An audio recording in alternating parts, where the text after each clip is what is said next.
America, that's O'Connor's view of you. And me.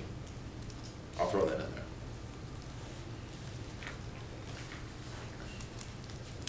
And against this view, all right, so like bracket that view, against that view, we have the view of Old Man Tarwater. And though, as I say, Old Man Tarwater dies at the beginning of the book, the fundamentals of Old Man Tarwater's views can be seen in the episodes and interpretation of several events in the book. What does Bishop, here's the categories we're going to look at in order to see Old Man Tarwater's view of the world. First, Bishop's existence. Second, Tarwater's education. And third, the view of judgment. We're going to look at these things, okay? And we're going to contrast what Rayber thinks on them with what Old Man Tarwater thinks on them. I think that's a good method. And this will hopefully illuminate what Old Man Tarwater's view is. Let's take the easiest one first. Bishop is retarded. Rayber sees the imbecilic existence of Bishop as an affront to the idea of God's mercy.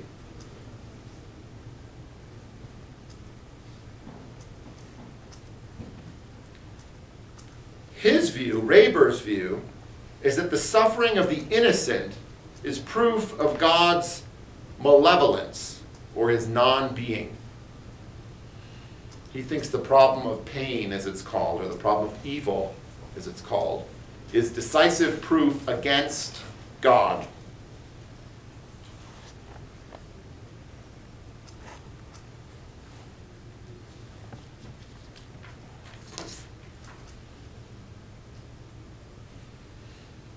And I suppose there's actually something quite noble in the way in which Rayber struggles with this problem. That is, there's something noble about his active antagonism or hatred for God. You did this to me, or you don't exist. But he doesn't he doesn't just forget about the injustice. Now, Old Man Tarwater has a much different view of Bishop. Old Man Tarwater looks at this imbecile. I just love using those words. They've fallen out of fashion. He looks at this imbecile and sees evidence of God's grace.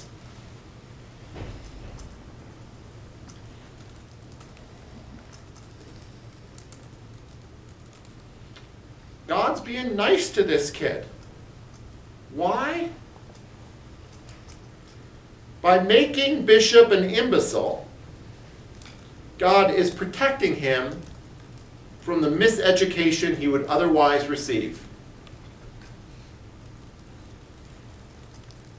Right? If he were educable, if he could be taught, he would learn the ways of Rayber.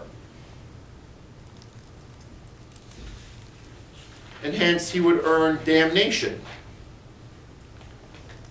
But since he's an imbecile, he cannot be educated. And you ever think about this as a great advantage? The fact that you can't be educated means you can't be miseducated. And that's the advantage that Old Man Tarwater sees in this imbecile. You can preserve the innocence of this child by making him forever innocent.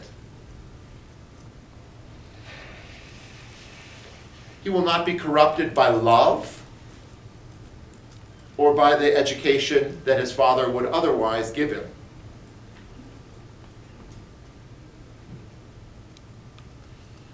Now, so these are the two angles, very different angles, in which Old Man Tarwater and Rayber view this imbecilic child. Now, while I'm not going to necessarily endorse all the particulars of Old Man Tarwater's view on this, I think we have to recognize several parts of it that are true. It is certainly possible that what Tarwater says is true in this matter. Things that look like great calamities can actually turn out to be great benefits.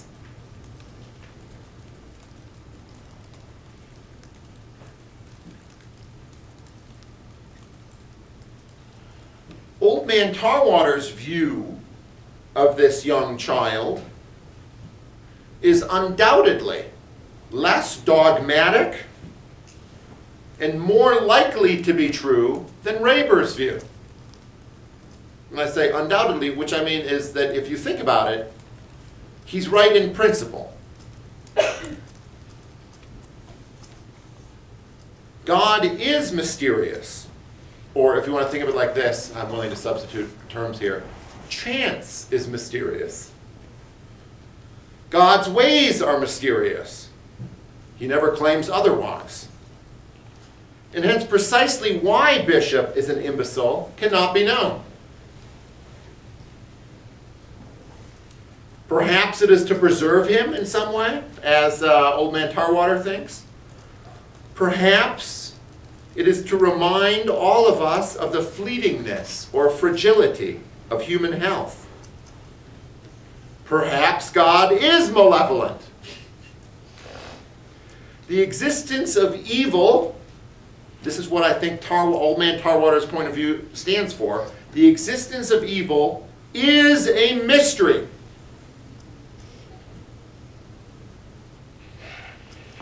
That is the position that Tarwater generally stands for.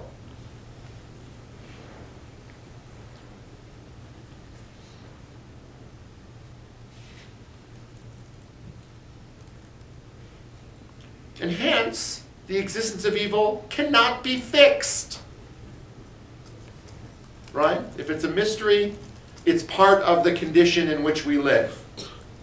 Reber thinks we can solve it by becoming our own savior.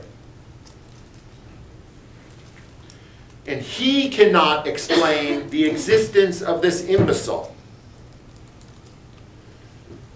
Old Man Tarwater, because he's a believer in the mysterious existence of God on earth and his ways on earth,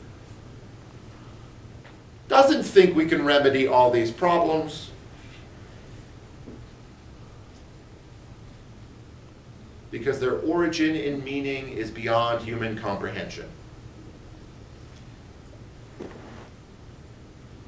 You know, we could say, I could do all the same thing I just did, talking about the imbecilic child, talking about Tarwater.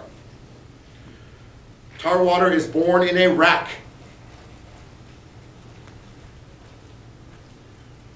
Was that good for him or bad for him? Sounds bad, doesn't it? I was born in a wreck and my mother died giving birth to me. But do we know that that was worse? What kind of a woman was she? Was he better off under Old Man Tarwater? Was it a special circumstance, a deliverance? Or was it a damnable tragedy?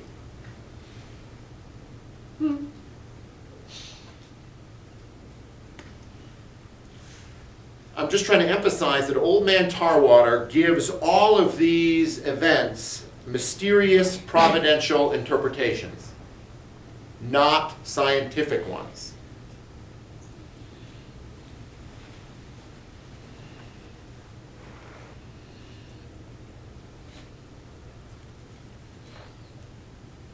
All right, the second axis that I want us to look or to compare Reber and Old Man Tarwater is on their understanding of freedom as it relates to education, specifically to Tarwater's education.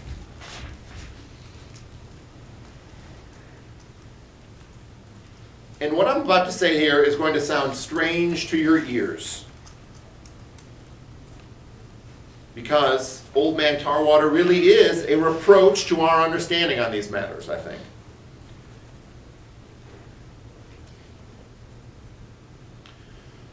Old Man Tarwater raises Tarwater with the idea that he has to warn him against what is bound to happen to him later when he is dead.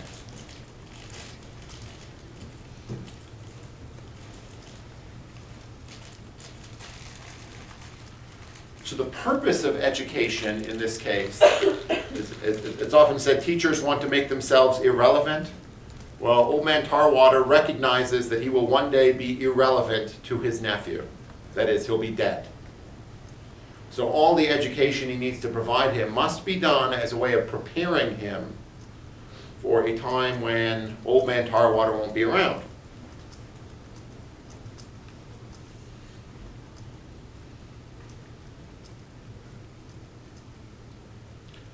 But the important thing about the freedom toward which Tarwater is raised is that freedom rests on knowledge of the truth.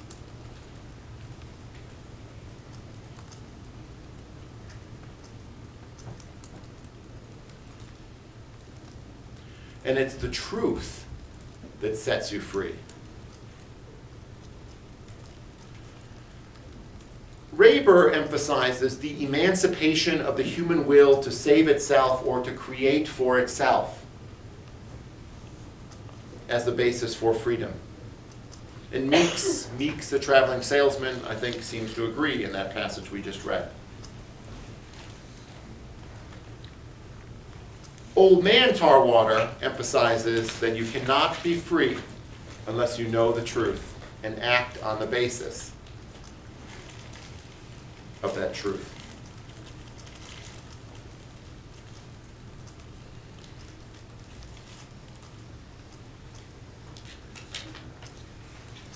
Let's just, I want to put as fine a point on this as I can, okay? So, the way that Old Man Tarwater views it is that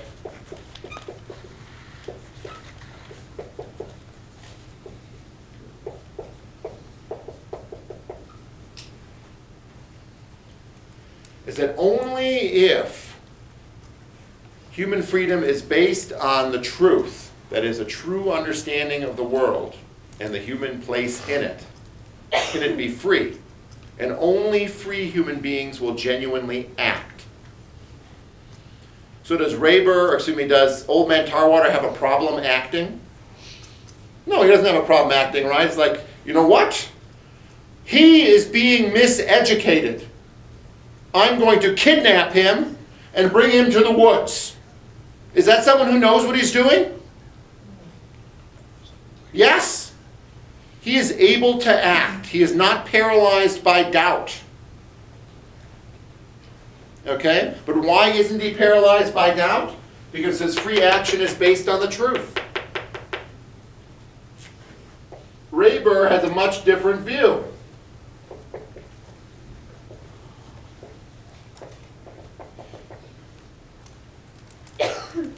Freedom is the ground for action, but has no necessary relationship to the truth.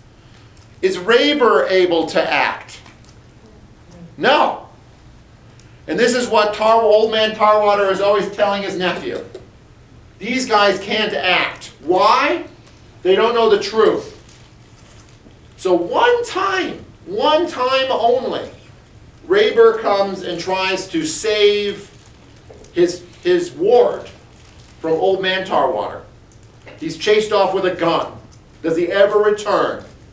No. That is not someone who is confident in his ability to act, because he is not someone who genuinely knows the truth.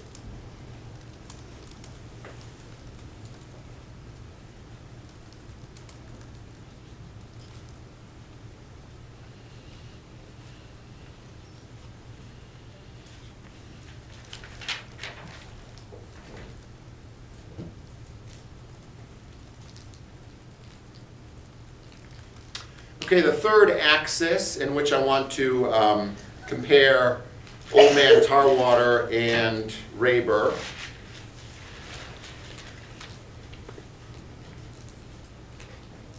is on education. Or that's probably not the best way of putting it. How did I put it before? It was better.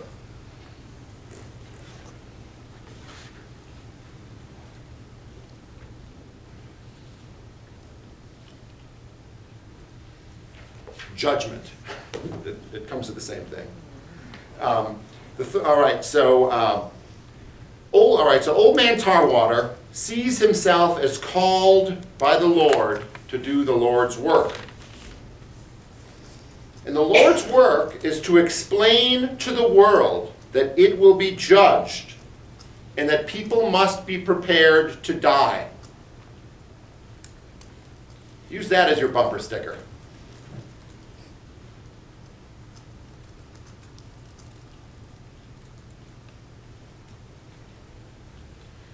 Old Man Tarwater, in connection with this view, expects people to be buried so they can be put to rest. They have a final resting place. The German word for a cemetery is a wonderful word, Hof, Friedenhof, peace station. It's nice. Not be burned and scattered so you blow all around. Right? Being buried is actually an important symbol for what becomes of you. You rest. Old Man Tarwater expects believers to be baptized so that the Lord can perform his work. And it's these two things, if you remember back to the beginning of the talk, that Tarwater is supposed to complete. He's supposed to bury the uncle and baptize the nephew, bishop.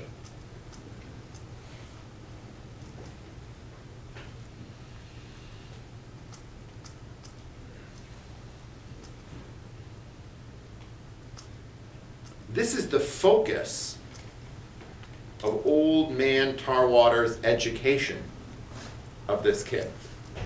Could you imagine that being the focus of education? You need to be so mindful of your fellows and of me that burying is very crucial as opposed to burning. Baptizing is what someone needs, not critical inquiry skills. Just trying to take something from Boise State's mission statement. These are the foci of the education. Old Man Tarwater provides a moral education, but the important thing is that that moral education has a theological basis. It's the theology, it's the belief in God and his ways that is the crucial part of the education. I'm not going to read all of these lines, but you can see them quite clearly early in the novel when you see a description of his education, page 17. There are other places, and I'm not going to find them all right now. Page 4 is probably the best one, where there's a description of his education. His education is about his soul and the need for redemption.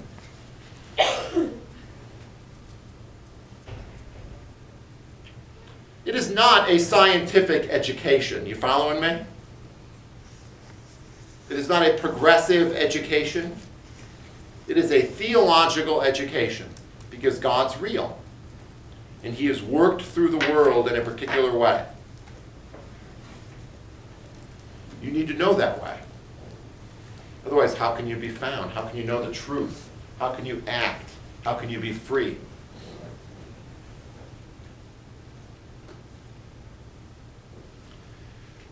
Tarwater Old Man Tarwater educates Tarwater in the following terms.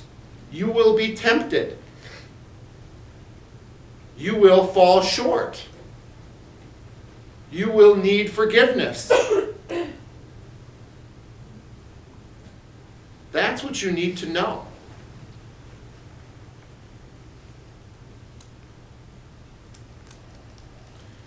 And the old man even goes further, right? You will be tempted by who?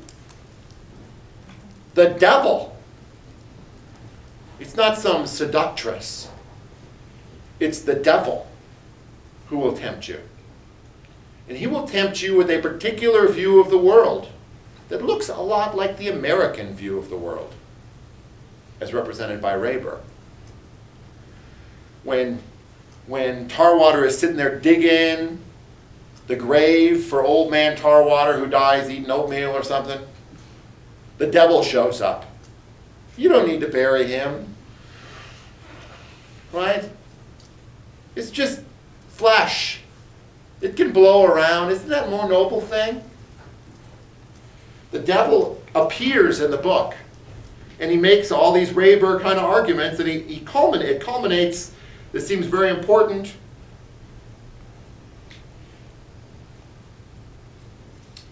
Oh, I have page 58, but that's not right. So just forget what page it is on.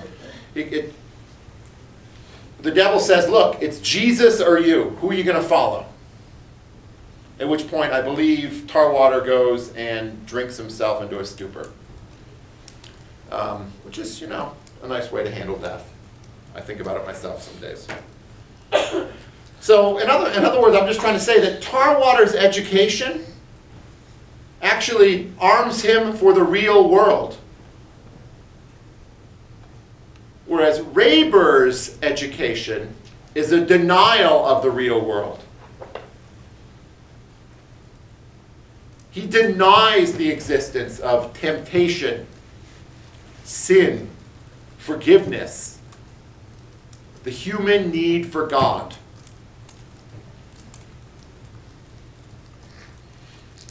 Is Christianity pretty? No. But that's not the question, actually. The question is it true? And if it is, shouldn't that matter for how you live? That's old man Tarwater's position.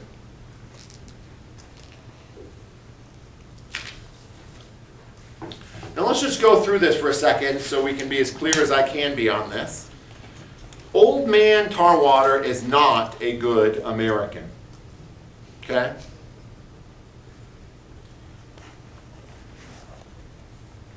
He believes that people are chosen, specially designated by God to be his people on earth. That's what it means to be chosen. That is not a great believer in human equality. Old man Tarwater is not progressive or optimistic. He does not think the world will get better. Old man Tarwater could care less, I would argue, about how well you're doing physically. And in fact, maladies can be very nice to have. They remind you you're going to die. What he really cares about is not how well you're doing, but how your soul is, and whether you know the truth. The most important truths about the human condition, according to old man Tarwater, are not scientific. They are extra-rational or supernatural or above reason.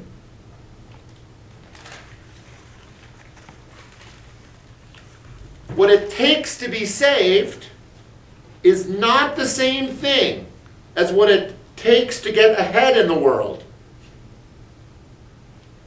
That's old man Tarwater's view.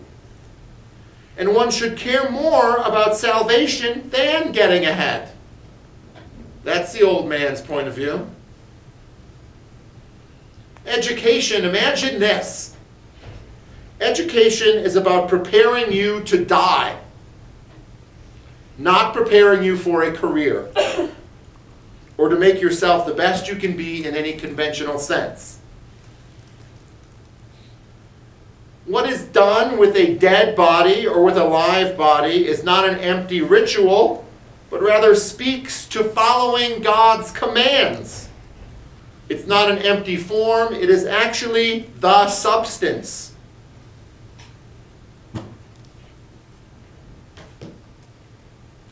So what we have here with Old Man Tarwater is the vehicle for O'Connor's Christian critique of America. He shows us what America and American education ignores. And it would not be going too far to say that America ignores the soul and the rights of fellowship and faith. It ignores God, even though it talks about God. It concentrates on the sunny side of life instead of the darkness that necessarily envelops all of us eventually. And this is what tar water brings. Think about it. Black water, tar water. Darkness is part of your life.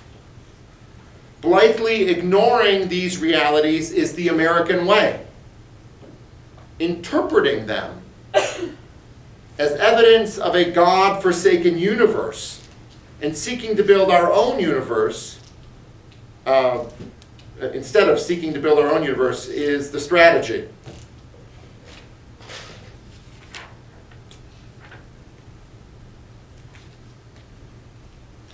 So recognize, Old Man Tarwater was once, and we'll end on this thought here, Old Man Tarwater was once put in an asylum, right? This is around page 60, 61, 62. He was put in an asylum for his beliefs. And all it took to be considered sane and for him to be released from the asylum was to, quote, stop prophesying on the ward, end quote. He learned to take his faith underground, because that's the only way you can live in America. Okay, so this is what's at stake in the battle between Old Man Tarwater and Rayber for the soul of Tarwater. We'll see how it turns out as we go through. You have discussion sections on Thursday. I will not be there, so make sure both of them are taped.